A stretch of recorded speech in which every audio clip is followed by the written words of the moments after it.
Hello hi ನಮಸ್ಕಾರ. ಆಹಾರ YouTube ಚಾನಲ್ಗೆ ಸ್ವಾಗತ. ಇವತ್ತಿನ ರೆಸಿಪಿಯಲ್ಲಿ ಹುಣಸೆ ಹಣ್ಣಿನ ರಸ ಹೇಗೆ ಮಾಡೋದು ಅಂತ ತಿಳಿಸ್ಕೊಡ್ತಾ ಇದ್ದೀನಿ. ಮೊದಲಿಗೆ ಒಂದು ಇಡೀ ಆಗೋಷ್ಟು ಹುಣಸೆ ಹಣ್ಣನ್ನ ತೊಗೊಂಡು ಒಂದು ಅರ್ಧ ಗಂಟೆಗಳ ಕಾಲ ನೆನೆಸಿ ಇಟ್ಕೊಂಡಿರಬೇಕಾಗತ್ತೆ. ಈಗ ಒಂದು ಮಿಕ್ಸಿ ಜಾರ್ಗೆ 1 ಸ್ಪೂನ್ ಆಗೋಷ್ಟು ಜೀರಿಗೆನ ಹಾಕ್ಕೊಳ್ತಾ ಇದ್ದೀನಿ. ಹಾಗೆ ಅರ್ಧ ಸ್ಪೂನ್ ಆಗೋಷ್ಟು ಕಾಳು ಮೆಣಸನ್ನ ಕೂಡ ಹಾಕ್ಕೊಳ್ತಾ ಇದ್ದೀನಿ. ಹಾಗೆ ಇದಕ್ಕೆ ಒಂದು 8ರಿಂದ 10 ಮೆಂತ್ಯ ಕಾಳು ಕೂಡ ಹಾಕ್ಕೊಂಡು ಚೆನ್ನಾಗಿ ರುಬ್ಕೊಳ್ಳಿ. ಈಗ ನಾನು ಒಂದು ಬೆಳ್ಳುಳ್ಳಿನ ತೊಗೊಂಡು ಈ ಥರ ಸಿಪ್ಪೆ ಜೊತೆನೇ ಹಾಕ್ಕೊಂಡು ನೋಡಿ ಯಾವ ಥರ ರುಬ್ಕೊಂಬಂದಿದ್ದೀನಿ ಅಂತ. ಈಗ ಒಂದು ಪಾತ್ರೆಗೆ ಒಂದು 3ರಿಂದ 4 ಸ್ಪೂನಷ್ಟು ಎಣ್ಣೆನ ಹಾಕ್ಕೊಳ್ತಾ ಇದ್ದೀನಿ. ಕಾದ್ಮೇಲೆ ಅದಕ್ಕೆ 1 ಸ್ಪೂನ್ ಆಗೋಷ್ಟು ಸಾಸಿವೆ ಕೂಡ ಹಾಕ್ಕೊಳ್ತಾ ಇದ್ದೀನಿ.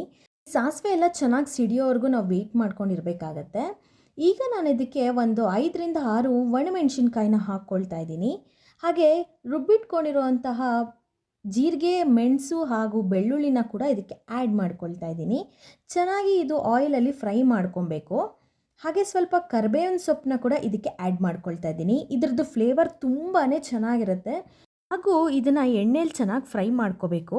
ಇದು ಸುತ್ತು ಎಣ್ಣೆ ಬಿಟ್ಕೋಬೇಕು, ಅಲ್ಲಿವರೆಗೂ ನಾವು ಫ್ರೈ ಮಾಡ್ಕೋಬೇಕಾಗತ್ತೆ ಇದನ್ನು ಆಯಿಲಲ್ಲೇ. ಈಗ ನಾನು ಸ್ವಲ್ಪ ಅರಿಶಿನ ಪುಡಿ ಕೂಡ ಹಾಕ್ಕೊಳ್ತಾ ಇದ್ದೀನಿ, 1 ಚಿಟಿಕೆ ಆಗೋಷ್ಟು. ಈಗ ನಾನು ಇದಕ್ಕೆ ಕಟ್ ಮಾಡಿ ಇಟ್ಕೊಂಡಿರೋಂತಹ ಕೊತ್ತಂಬರಿ ಸೊಪ್ಪನ್ನ ಕೂಡ ಇದಕ್ಕೆ ಆ್ಯಡ್ ಮಾಡ್ಕೊಳ್ತಾ ಇದ್ದೀನಿ. ಇದು ಕೂಡ ಚೆನ್ನಾಗಿ ಎಣ್ಣೆಲಿ ಫ್ರೈ ಆಗಬೇಕು. ಇದೆಲ್ಲ ಚೆನ್ನಾಗಿ ಫ್ರೈ ಆದಮೇಲೆ ಹಾಗೂ ಹಸಿ ವಾಸನೆ ಎಲ್ಲ ಹೋದ್ಮೇಲೆ ಕಿವುಚಿಟ್ಕೊಂಡಿರೋಂತಹ ಹುಣಸೆ ಹಣ್ಣಿನ ರಸ ಕೂಡ ಇದಕ್ಕೆ ಆ್ಯಡ್ ಮಾಡ್ಕೋಬೇಕಾಗತ್ತೆ ನಾವು. ಹುಣಸೆ ರಸ ಎಲ್ಲ ಹಾಕ್ಕೊಂಡ್ಮೇಲೆ ಸ್ವಲ್ಪ ನೀರನ್ನ ಕೂಡ ಆ್ಯಡ್ ಮಾಡ್ಕೊಳ್ಳಿ. ನಿಮಗೆ ಎಷ್ಟು ಕನ್ಸಿಸ್ಟೆನ್ಸಿ ಬೇಕೋ ಅದೇ ಥರ. ನಾನಿಲ್ಲಿ ಒಂದು 3ರಿಂದ 4 ಜನಕ್ಕೆ ಎಷ್ಟು ಬೇಕೋ ಅಷ್ಟು ಮಾಡ್ಕೊಳ್ತಾ ಇದ್ದೀನಿ. ನಿಮಗಿನ್ನೂ ಲಾರ್ಜ್ ಕ್ವಾಂಟಿಟಿಯಲ್ಲಿ ಬೇಕು ಅಂದರೆ ಹುಣಸೆ ಹಣ್ಣನ್ನೆಲ್ಲ ಇನ್ನೂ ಸ್ವಲ್ಪ ಜಾಸ್ತಿ ಹಾಕ್ಕೋಬೇಕಾಗತ್ತೆ.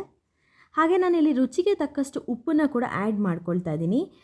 ಜಸ್ಟ್ ಬರೀ ಒಂದು ಕುದಿ ಬರೋವರೆಗೂ ಮಾತ್ರ ನಾವು ಕುದಿಸ್ಕೋಬೇಕಾಗತ್ತೆ. ಜಾಸ್ತಿನೂ ಕುದಿಸ್ಕೊಳ್ಳೋಕೆ ಹೋಗಬೇಡಿ, ಕಹಿ ಬಂದುಬಿಡುತ್ತೆ ರಸಮ್ಮು. ಹಾಗೂ ನಿಮಗೆ ಈ ರೆಸಿಪಿ ಇಷ್ಟ ಆಗಿದರೆ ಒಂದು ಪುಟ್ಟ ಲೈಕ್ ಕೊಡಿ ಹಾಗೂ ಕಮೆಂಟ್ ಬಾಕ್ಸಲ್ಲಿ ತಿಳಿಸಿ. ಹಾಗೆ ನನ್ನ ಚಾನಲ್ಗೆ ಯಾರು ಸಬ್ಸ್ಕ್ರೈಬ್ ಮಾಡ್ಕೊಂಡಿಲ್ಲ ಅಂದರೆ ದಯವಿಟ್ಟು ಹೋಗಿ ಸಬ್ಸ್ಕ್ರೈಬ್ ಮಾಡ್ಕೊಳ್ಳಿ ಹಾಗೂ ಸಪೋರ್ಟ್ ಮಾಡಿ.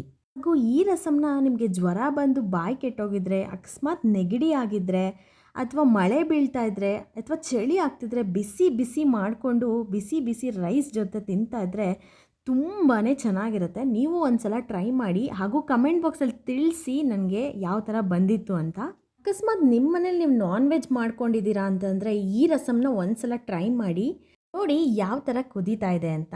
ಈ ಹಂತದಲ್ಲಿ ಆಫ್ ಮಾಡ್ಕೋಬೇಕಾಗತ್ತೆ. ಒಂದೇ ಕುದಿ ಕುದಿಸ್ಕೊಂಡಿದ್ದೀನಿ. ಈಗ ಆಫ್ ಮಾಡಿಕೊಂಡು ನಾನು ಹಸಿ ಎಣ್ಣೆನ 1 ಸ್ಪೂನ್ ಆಗೋಷ್ಟು ಹಾಕ್ಕೊಳ್ತಾ ಇದ್ದೀನಿ. ಹಾಕ್ಕೊಂಡ್ರೆ ಬಿಸಿ ಬಿಸಿ ಹುಣಸೆ ಹಣ್ಣಿನ ರಸ ಕೂಡ ರೆಡಿ ಆಗುತ್ತೆ. ಇದೇ ಥರ ರೆಸಿಪೀಸ್ಗೋಸ್ಕರ ನೆಕ್ಸ್ಟ್ ವಿಡಿಯೋಗೆ ವೆಯ್ಟ್ ಮಾಡ್ತಾರೆ. Thanks for watching. ಬಾಯ್.